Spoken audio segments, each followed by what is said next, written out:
I forgot the last several days. So thank you. Roger thanks you as well. Yeah, I have several files to record and several buttons to push, and I always, for 3 weeks in a row, I forgot to push that button for Roger. Well, I'm just glad I remembered that you reminded me to remind you. I'm glad. So thank you very much. We have a lot to talk about today, including things that are in the news. I know that the sheriff's office has been working, trying to work with the Carolina Public Press, and we had a press release from your office yesterday that we posted. Yes. And for folks that want to read any of those articles, I have them posted at the very bottom of the press release so you can find out what that press release is about. Correct. So let's just go ahead and get things open and talk about the elephant in the room. Well, the elephant's been in the room for a while. Yes. It's nothing new. And basically, where we're at now is several weeks ago, the sheriff contacted both District Attorney Ashley Welch and the State Bureau of Investigation district office out of Asheville and requested them to come in and conduct a thorough investigation of allegations of improprieties within the detention center. It's been a topic for quite some period of time, and the sheriff wants to put it to bed, put it to rest, and there's some additional new allegations that have been posted and published in the last few days. Some things that currently we really can't discuss because now it is an official investigation that's been requested. The sheriff asked that the SBI and the district attorney's office broaden their investigations to include that. The sheriff and I had a long time discussion yesterday that it really doesn't do any good for us to hash it out publicly, whether it's on the radio with you, in the paper, or wherever. It needs to be put to bed, put to rest, determined by an independent law enforcement agency in the district attorney's office to evaluate the facts and then make a decision as to if there was any wrongdoing, and if there was, what appropriate actions need to be taken. And basically that's where it's at right now, is it's in their hands for them to do their investigation. The sheriff's office is opened the detention center, the records there for them to look at. We've been through a couple of investigations recently already, and some of those haven't received the official stamped copy, but the findings so far have been that there's no wrongdoings. There is one case that there was, and they're taking the appropriate action on that. But we just want to put it behind us. Sheriff's starting a new term. It's a new year, and it would just be nice to start with a fresh, clean page and get all these things behind us, and that's his goal, and that's his reason for the press release. And hey, we've asked for them to broaden their investigations, include this as well, and let's get it done, get it over with, and move forward. All right. Well, I'm just curious, how did the Carolina Public Press, how did they get involved in this story to begin with? Because I know they printed quite a bit. I honestly don't know. We could speculate all day whether it was an inmate who sent them an initial letter or a call that said, hey, I want you to look into that. Could it have been former employees? Could it even been family members of somebody who's been in the detention center, or family members of employees? We have no idea, and they're not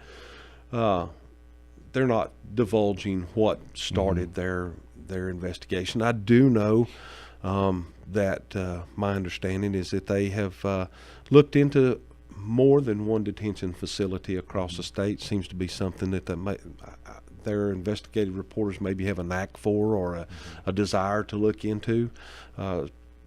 Could it have started from something as simple as that? Is that they are just looking at detention centers across the state? I have no idea. And I don't know that we'll ever know that answer.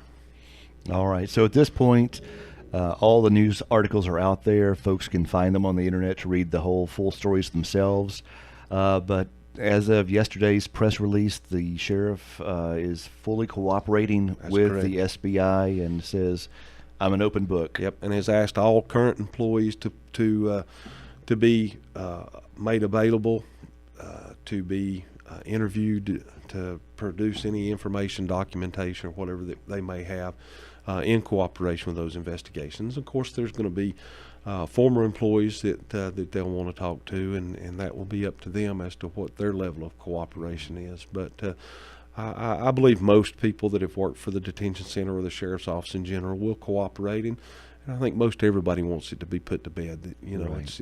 it's counterproductive. If there are issues that need to be addressed, then you know, we'll address them. We'll make changes, training, whatever it is. But you know, if it's a dead horse, let's quit beating it. Right. All right. Well, let's move on to our next topic. We have a lot of holiday things going on, safety and scams. And basically, if I don't recognize a phone number on my cell phone, I just send it to voicemail and see what happens there. But and it's gotten to the point too. So sometimes you recognize a phone number and they've spoofed a phone number, so you think it's someone that you have in your contacts list. So scams are happening way too often, especially this time of year. It is running rampant, and you know, not only are they spoofing numbers that you may have in your contact. We've had several reports that have come in of people saying that I received a call, and they're calling back. We actually had one call the sheriff's office the other day and said, I received a call from this number about, I think it was a student loan, and we're like, sorry, I don't think so.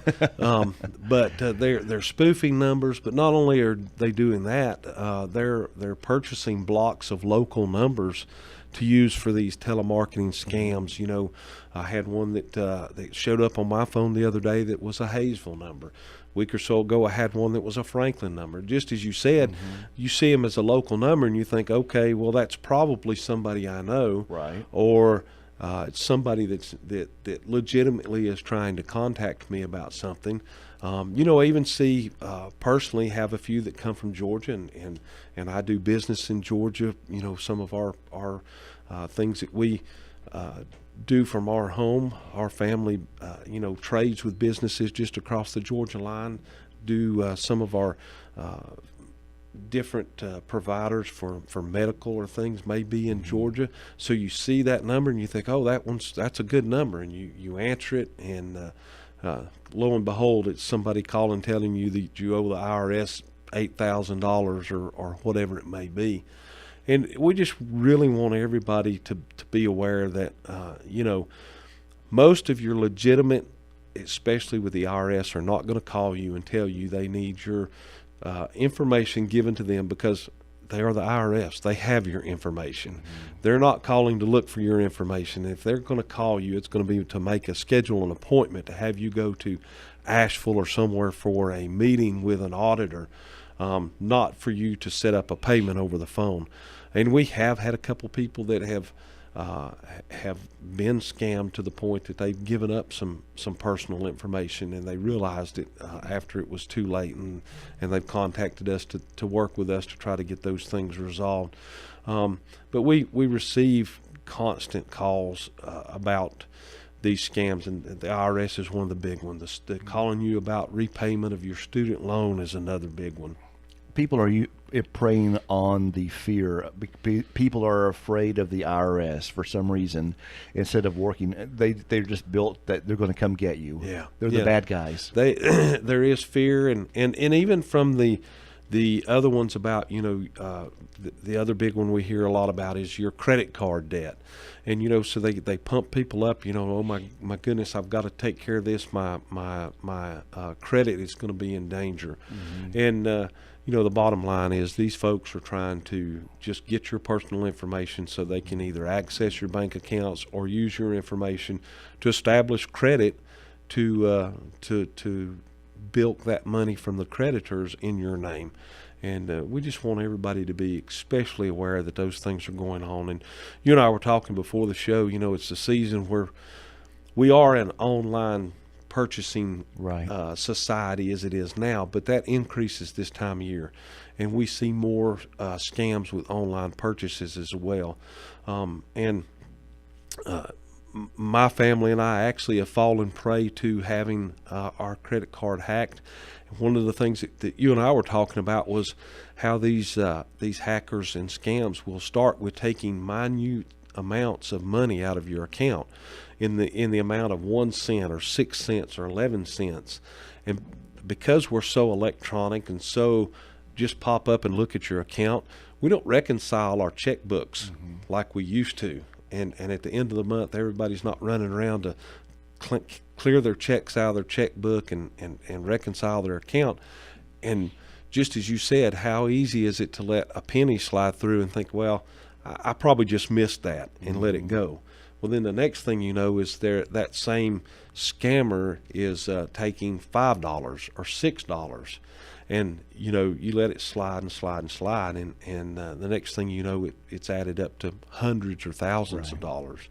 And we want people to be aware that those types of things are increasing at this time of year.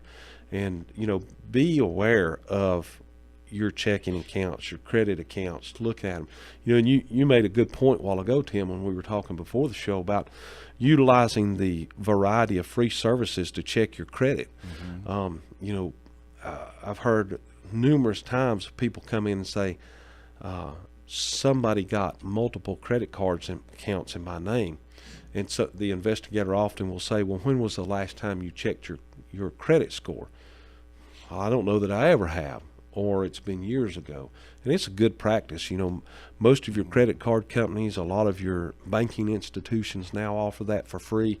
Go in there and check it as often as they will allow you to do it, to make sure that somebody's not applying for credit and you're showing outstanding credit accounts in your name or your family's name. And it just makes good sense, because so much of this now is done behind the scenes, and it can go unnoticed for months before it comes to light. Yeah, so many now offer that, because I remember years ago you had to go to a website, I think it was freecreditreport.com or something like that, and once a year you could get it for free. But now it's a complimentary service as part of having a lot of the credit cards. And I think even if you have the Mint, M-I-N-T, the Mint.com or Credit Karma, which is free, are free apps, they also help you monitor that for free. That's correct. And also several of the credit companies, and just before we started this show, there was a news story about the Marriott hotel accounts being hacked and people's information being taken. And we're also seeing that a lot of these corporations that are being hacked are then, as a result of that, offering to their customers a year or 2 years worth of free credit checks to help recover from those hacks and those accounts. So it's out there. We encourage people to take advantage of it. But, one of the other things that we're seeing that we didn't used to really have a problem here, quote unquote, so much is skimming of information at gas pumps. Right. And even the county itself, the fleet fuel cards that the county uses recently has been hacked. In fact, I had one of the investigators sitting in my office, and while he was in the office talking with me, shortly after he got up and walked out, the finance office called me and said, is this particular investigator in Florida? I said, no, he just walked out of my office. And they said, well, he just bought fuel at 2 different places in Orlando. I said, don't think so. Wow. So we don't know. They're working on that, trying to determine whether it was proximity type equipment that was used to gather that information, whether it's skimmers on the gas pumps. We don't know. And again, same with that. They may take that information from those cards, and you may automatically think, well, the last place I got gas was at Ingles or at Walmart. Well, that may be the last place you got gas, but they may have skimmed that information weeks or months ago and waited before they tried using it. And, again, be aware, of pumps that look like they've been tampered with. Most all of them now have the security strips on them. The card reader, does it look different? If you get gas at the same place all the time, has something changed? And there's no guarantees that you're going to find it or notice it. But again, also along with that is checking your accounts and making sure that, if you bought $50 worth of gas, that's what you got charged for. Anytime I use a card reader at a pump that's not always monitored, I always do try to pull on the card reader, not to break it, but if it pulls off the adhesive or anything or magnet, then that's probably a scammer. It's a good sign that it's something that's additional. And even look at the pumps around it. Does this pump look like the card reader is twice as big as the one next to it? Because typically they're not going to go put them on every single pump. They're only going to put them on one or two pumps at a station.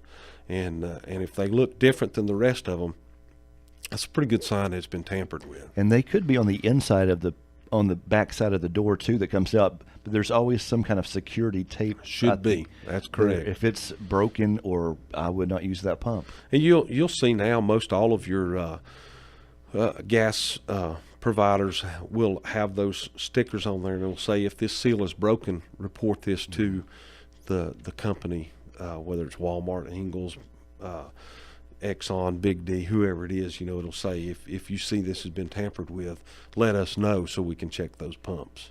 Well, I've heard that there's a technology now, and you can confirm or say this is just a wrong story, that people can walk around like a shopping center with a device that can pull the information out of your wallet from your credit cards. Is that true? There is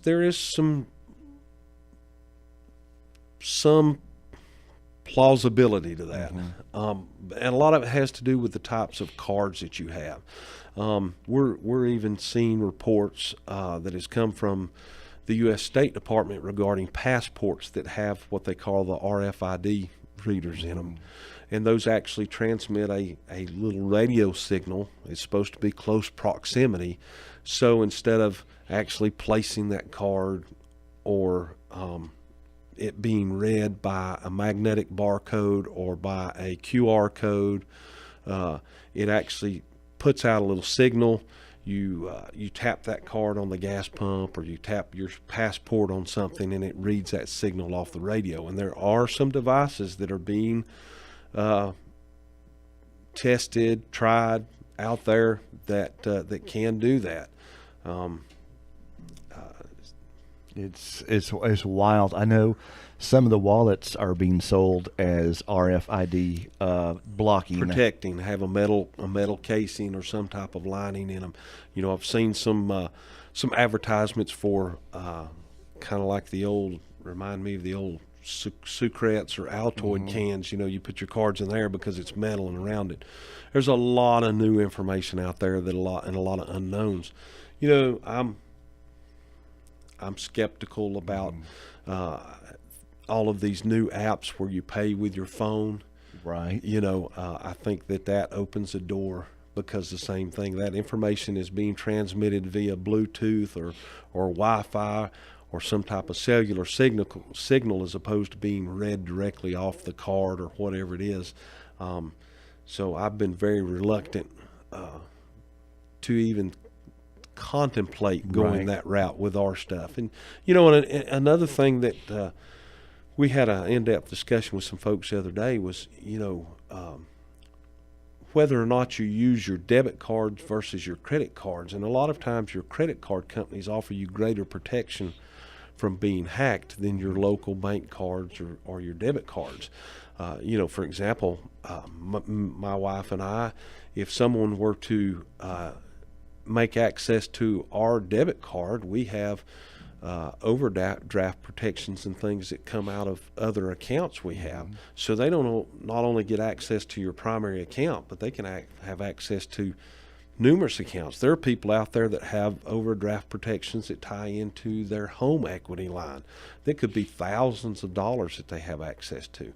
So there's a lot of things that you really people need to sit down and talk with their banking institution, their credit card institutions, and find out what their tips and suggestions are to protect themselves from hackers. And I understand that if you use a credit card for a purchase, they offer a higher level of fraud protection, that you can get your money back easier. That's correct. By using a credit card. That's been, again, personal experience. My wife and I were hacked at the Red Box several years ago, and I asked her when we discovered it. I said, I didn't realize you were doing $60 to $80 a week of Red Box, and we don't go to the Red Box but once every blue moon. But they had done that one little. Tried it for a few cents, and the next thing you know, they were doing daily And we Wow. caught it pretty quickly, but it was through our credit card company, and they were very, very great to freeze that, replace that card number, went to battle for us with Redbox to get our money back. They gave us our money back, and they went to the Redbox company to get the money from them. During that same time, it was about this time of year, they bought tickets to a water park in North Dakota. I don't think I'd be going to a water park in North Dakota in December. That's but, just crazy talk. Yeah. But and we've noticed personally, again, with our credit card companies, that they're very, very good at monitoring and calling us. We've been shopping during this Christmas time of the year, and our credit card company will call and say, "Did you just buy a pair of shoes at such and such store?" Yes. Okay. It was an unusual purchase. We wanted to make sure. So I do think there are a lot of the credit card companies out there that go above and beyond to try to help their customers stay protected and stay safe. Right. And I know that a lot of folks, including both of us, like to use credit cards for those benefits too. That's correct. That if you use credit cards responsible, you can add up a lot of points and get a lot of free stuff, travel, cash back. But if you pay them off every month, then you're not seeing any interest accrued. You're just collecting those points. That's I know the exactly credit right. card companies don't like that because No, they're not we're- making money off of you. We're not their friend. We're not their friend. But yeah, things like you gave me some good ideas last time we talked. I've put all my power bills straight to my credit card, so when I pay them off every month, and all those charges get me free miles in the air and things like that. Yeah, you're going to spend that money one way or the other. So if you're going to get something free, if you got an opportunity to get something free with spending that money, then you might as well. And I don't have to worry about writing checks. There And you go. I like that. So used to, it was more of a counterfeit money thing that you guys had to worry about now, and now that has shifted more to the online Very theft. much so. Do you see Much a lot of more. counterfeit bills anymore? We had a little spell for a while where we had the Chinese movie money that was showing up, and it goes in cycles. That you'll see that show up and go through. It's been a while since we've seen what I would call true counterfeit money. Right. But it still cycles through. It still has those times that it comes through, and those sometimes are very difficult to track down as to how that's being passed, and it very well can be somebody passing through. They pass them at one business, and then it goes into the bank, and if it doesn't get caught, it cycles on. Usually by the time they get to the bank, they get caught up. So but it goes to a business, they make change with that counterfeit, and it cycles around for a while before it surfaces. I'm going to circle back around to credit cards because this is a question that a lot of people have, and I'm one of them. When people go to pay, they can. Right now, they're being asked more to insert the chip versus swiping the magnetic strip in there. What is the difference between this sliding your card and the chip? From my understanding, and I'm probably not the best person to answer that, but it's based on the preference of the particular device and the company. I don't know that one is better than the other. I've heard that some paperwork I got from my credit card company said that the chip gives a unique identification each time you put that in there, so the security is supposed to be higher. And all companies were supposed to switch to that chip reader, but they haven't yet. My understanding is there was some, I guess, development stages still, some things coming through. But my understanding, that I also understand, is that eventually the magnetic strip readers will go away and everything will go to the chip. But I don't know what kind of time frame or that what there is with that. I do know that it seems like the chip reader works better than the stripe. The Right. strip. I used to have trouble sometimes at Walmart where they'd actually have to put your card in a bag to I've get seen it to that. read through. Static or something would build up on it. But I honestly am not the best person to answer that question. All right. Well, I see our time is just about come and gone. Anything else you'd like to mention? We just want to remind people this time of year we have a lot more people out when you're out shopping. Be smart. Pay attention to your surroundings. Pay attention to the people that are around you. Don't leave your pocketbooks unattended in your shopping carts. Don't be flashing large quantities of money. Be cautious with your credit cards and cautious with what you leave visible inside your vehicles in the parking lots. You called it crimes of opportunity, and that's exactly it. If you decrease the opportunity, then the likeliness of being a victim of those types of crimes lowers if you don't open that door of opportunity. A lot of people have trucks, and they haul valuables in the bed of their truck, like weed eaters and things like that. And if you're parked in a busy shopping center, those can disappear very quickly. So make sure to secure those items. That's exactly right. And another thing is, if you see something, say something. If something doesn't look right and you don't think somebody should be getting that weed eater out of the back of one truck and putting it in another, call and let us check it out. All right. Very good. All right. Well, thank you very much. And someone asked me to turn the camera so they can see my face. Really? Okay. I can do that. Marcus is going to do that now. And I'll wave, say, hey, everybody, this is Tim at WKRK. And we hope you have a great day today. And we'll be back. Let's see. We have Pastor Odd Brown coming up next from the Little Brasstown Baptist Church. And then 12 to 12:35, we have funeral announcements along with the Murphy First Baptist Church and with Pastor Jimmy Tanner. Then we have the mayors coming on in the 12:30 to 1 block, and a special guest about helping folks. She is coming up, and her last name is Grindstaff, and I forgot her first name, but it's in my phone. But she'll be here in the 1 o'clock hour, so stay tuned for all that and more right here on WKRK 105.5 FM, 1320 AM, cable TV channel 25, and worldwide at country.am. And your weather forecast next is brought to you by your friends and neighbors at Carpet Mart. If you're building a new home or replacing your present floors, check with Carpet Mart.